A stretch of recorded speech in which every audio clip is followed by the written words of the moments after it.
ஆண்டவருடைய பரிசுத்த நாமத்துக்கு மகிமை உண்டாவதாக. இந்த நாளிலே 1 சாமுவேலின் 1ஆம் புஸ்தகத்திலே முதல் 2 அதிகாரத்தில் உள்ள சம்பவத்தை குறித்துதான ஒரு தியானம் இப்பொழுது நாம் பார்க்கலாம். அதுல 1ஆம் அதிகாரத்துல ஒரு குடும்பம் குறிக்கப்பட்டிருக்கிறது. அதுல எல்கானா, அன்னாள், பெனினாள், அவருடைய பிள்ளைகள்.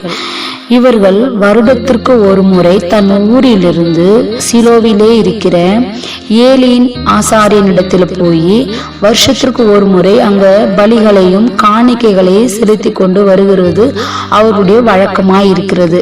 அப்படியாக வருடத்திற்கு ஒரு முறை அவர்கள் செல்லும் பொழுது இதுல நாம் பார்க்க வேண்டிய விஷயம் என்னென்று பார்த்தால், எல்கானாக்கு 2 மனைவிகள் இருக்கிறார்கள்.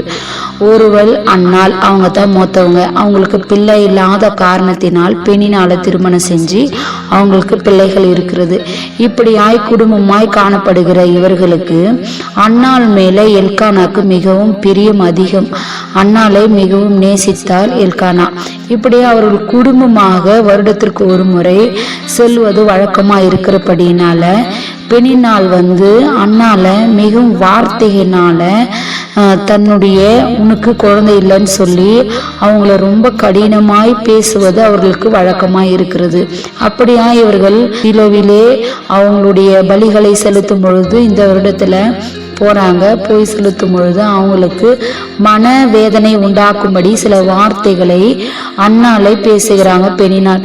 அவங்க ரொம்ப அழுது கொண்டு சாப்பிடாம ரொம்ப கஷ்டமா இருக்கிறாங்க. ஆனா எல்கானா என்ன பண்றாரு, எல்லாரை காட்டிலும் அன்னால ரொம்ப அதிகமா நேசித்து அவங்களுக்கு என்ன பண்றாங்க, கொடுக்கிற பங்கு ரொம்ப அதிகமான பங்கு தான் அவங்க கொடுக்குறாங்க. அதாவது எவ்வளோன்னு பார்த்தா ரெட்டிப்பா எல்லாருக்கும் ஒரு பங்கு கொடுக்குறாங்கன்னு பார்த்தா அன்னாளுக்கு எப்பவுமே அவங்க கொடுக்கறது 2 பங்கா தருவாங்க.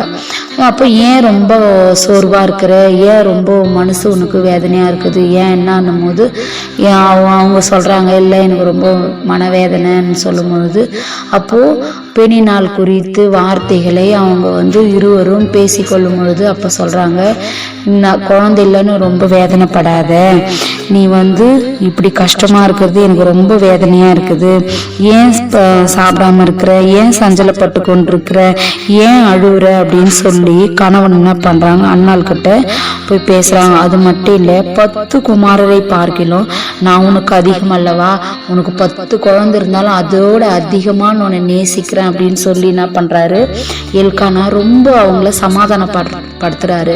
ஆனா அன்னாலும் அவங்களுடைய வார்த்தைகளை மனசுல ரொம்ப வேதனையோடு என்ன பண்றாங்க, கலங்கி அவங்க அந்த ஆலயத்துக்கு போய் என்ன பண்றாங்க, போய் ஜபம் பண்றாங்க. அவங்க மனசுக்குள்ள எவ்வளோ வேதனை, எவ்வளோ கஷ்டம். பெண்ணினால் சொன்ன வார்த்தைகளை ரொம்ப வேதனையோட கண்ணீரோடு போய் என்ன பண்றாங்க, ஆண்டவருடைய சமூகத்துல போய் ஊற்றுறாங்க. அதை பார்த்த ஏலி அந்த இடத்துல பார்த்து கொண்டிருக்கிறாங்க. உதடுகள் மாத்திரமே அசைந்து அவங்க ஜபம் பண்ணி கொண்டிருக்கிறாங்க.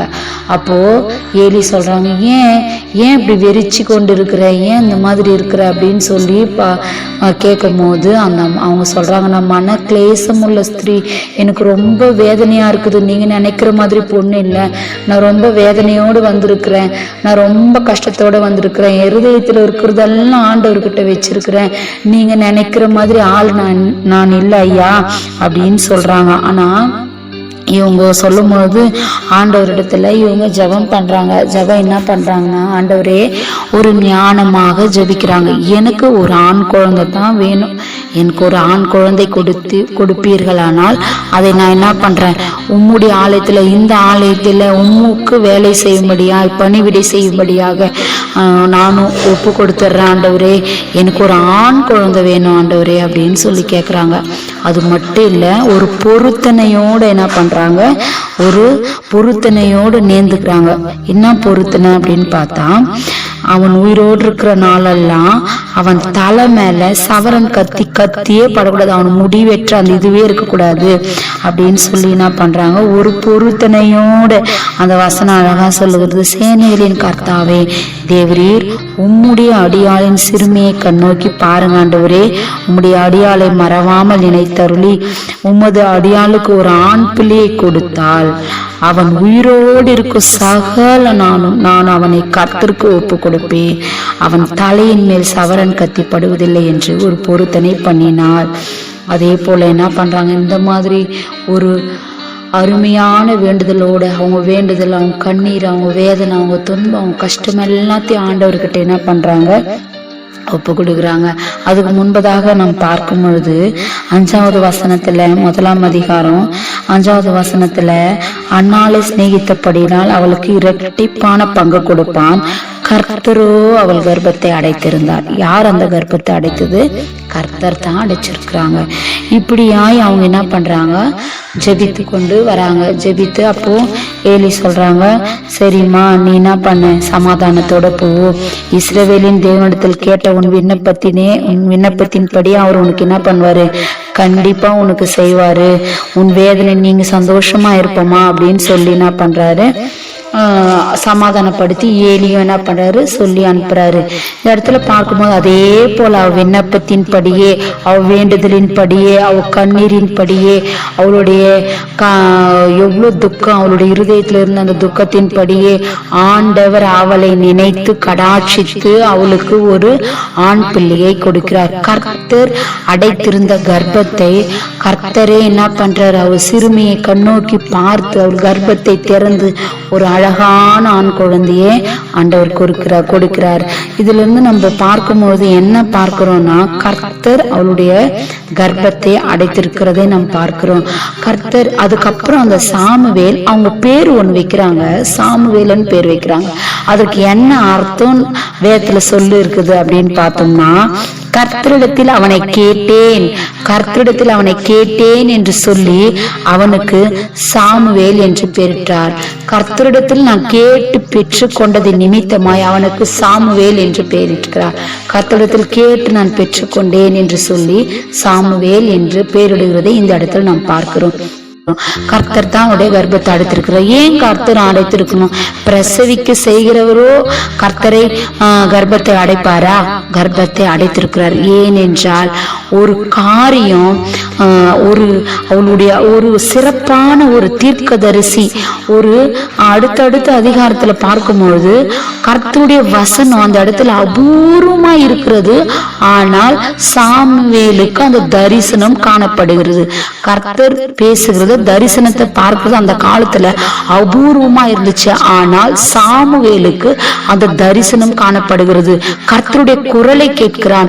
அதற்காக இப்பேற்பட்ட ஒரு தீர்க்கதரிசி இஸ்ரவேலிலே உண்டாவதற்கு ஒரு பொறுமையோடு ஆண்டவர் காலத்தை, நேரத்தை குறித்திருக்கிறார். அதனால அன்னாளை தேர்ந்தெடுக்கிறார். அன்னாளுடைய கர்ப்பம் அடைக்கப்படுகிறது. பொறுமையோடு காத்திருக்கும் பொழுது கர்த்தர் ஒரு பெரிய காரியங்களை செய்ய வல்லவராய் இருக்கிறார். அநேக காரியங்களில நாம் உற்று நோக்கி பார்க்கணும். அநேக காரியங்களை நான் ரொம்ப நாளா ஜெபிக்கிறேன், ரொம்ப நாளா எனக்கு இந்த காரியம் தேவைப்படுகிறது, ரொம்ப நாளா நான் பாஸ்டிங் போட்டு ஜெபிக்கிறேன், நிறைய விஷயம் நான் ஆண்டவரிடத்தில் கேட்டுக்கொண்டிருக்கிறேன். ஆனால் கர்த்தரும் அதை அடைத்து வைத்திருக்கிறார். ஏனென்றால் காலங்களும் நேரங்களும் அவர் கரத்தில் இருக்கிறது. பொறுமையோடு காத்திருக்கும் போது பின்னாடி நம்மளுடைய நினைவுக்கு எட்டாதது, நம்மளுடைய காரியங்களுக்கு எட்டாதது, ஆச்சரியமாய் காரியங்களை செய்வதற்காகவே அந்த காலங்கள் பொறுமையோடு காத்திருந்து அந்த நேரங்கள் நமக்கு கிடைப்பதற்காக ஒரு பெரிய விஷயம். ஒரு தீர்க்கதரிசி உண்டாகணும். இஸ்ரவேலில் ஒரு தீர்க்கதரிசி உண்டாகணும். ஆண்டவருடைய வசனம், ஆண்டவருடைய குரலை கேட்பதற்கு ஒரு நபர் தேவை. அதுக்காகவே அன்னாளுடைய கர்ப்பம் அடைக்கப்பட்டிருக்கிறது. அது இப்பேற்பட்ட ஒரு தீர்க்கதரிசி பிறப்பதற்காகவே காலங்கள், குறித்த தரிசனம், காலங்கள். இப்போ நம்ம வேதத்துல பார்க்கிறோம், காலத்துக்கு கொஞ்ச காலத்துக்காக தரிசனங்கள் வைக்கப்பட்டிருக்கிறது என்று நாம் பார்க்கிறோம். அப்பேற்பட்ட ஒரு தரிசனத்திற்காக, ஆண்டவருடைய குரலை கேட்பதற்காக, ஏலி குடும்பத்திற்கு என்ன சம்பவிக்கும் என்று சொல்வதற்காக சாமுவேலை பிறப்பை சில காலம் ஆண்டவர் அடைத்து வைத்திருந்தார்.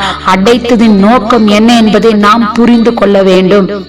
ஆண்டவர் எனக்கு கிடைக்கல, ஆண்டவர் எனக்கு ஏன் செய்யல, நம்ம கேள்விகள் கேட்கக்கூடாது. ஆண்டவருக்கு சித்தமானால் ஒரு பெரிய காரியங்கள் செய்வதற்காக, ஒரு பெரிய ஆசீர்வாதங்கள் நம்மளுக்கு கிடைப்பதற்காக, ஒரு பெரிய விஷயம் நமக்கு ஆண்டவர் கொடுப்பதற்காக இந்த அடைப்பு, இந்த தடைகள் நமக்கு உண்டா இருக்கிறது என்பதை நாம் புரிந்து கொள்ள வேண்டும். இதை புரிந்து கொள்ளாமல் சில நபர்கள் நம்மளுடைய வாழ்க்கையிலே நாம் அனுமதிப்போமானால், சில நபர்கள் ஏன் இவ்வளவு நாள் ஜெபிக்கிற, இவ்வளோ நாள் இது மாதிரி பண்ற, ஆனா உன்னுடைய காரியம் கிடைக்கவில்லையே என்று பலர்கள் நம்முடைய வாழ்க்கையில நம்மளை தவறுதல்களாக பலவிதமான காரியங்களை சொல்லி நம்மை விசுவாச குறைவுகளை உண்டு பண்ணுவதற்கு நாம் இடம் கூடாதபடி வைராக்கியமாய் ஏதோ ஒரு காரணத்துக்காக, ஒரு பெரிய ஆசீர்வாதத்துக்காக இந்த அடைப்பு, ஒரு பெரிய ஒரு விஷயத்திற்காக, ஏதோ ஒரு காலத்துக்காக நம்ம ஆண்டவர் இந்த நம்ம வைத்திருக்கிறார் என்பதில் நாம் யோசித்து நிதானித்து இதன் மூலமாக நாம் சிந்தித்து செயல்படும் பொழுது அடைக்கப்பட்டிருக்கிற கதவுகள் ஒரு நாள் திறக்கப்படும். பெரிய ஆசீர்வாதங்களை பெற்றுக்கொள்வோம். ஆண்டவருடைய குரல்களை நாம் கேட்போம். ஆண்டவரை தரிசனங்களை நாம் காண்போம். ஏதோ ஒரு காலத்திற்கா, ஏதோ ஒரு நேரத்திற்கா இந்த அடைப்புகள் என்பதை நாம் புரிந்து கொள்ளும் பொழுது அந்த ஆசீர்வாதங்களை நாம் பெற்றுக்கொள்ள வல்லவராயிருக்கிற ஆண்டவருக்கு மகிமை நாம் செலுத்தணும். ஆண்டவர் கண்டிப்பா இதை நம்ம செய்ய ஆண்டவர் வல்லவராயிருக்கிறார் என்பது அந்த விசுவாசம் நமக்கு இருக்கணும். அப்படி செய்ய ஆண்டவர் நமக்கு உதவியின் கிருபையை செய்வாராக.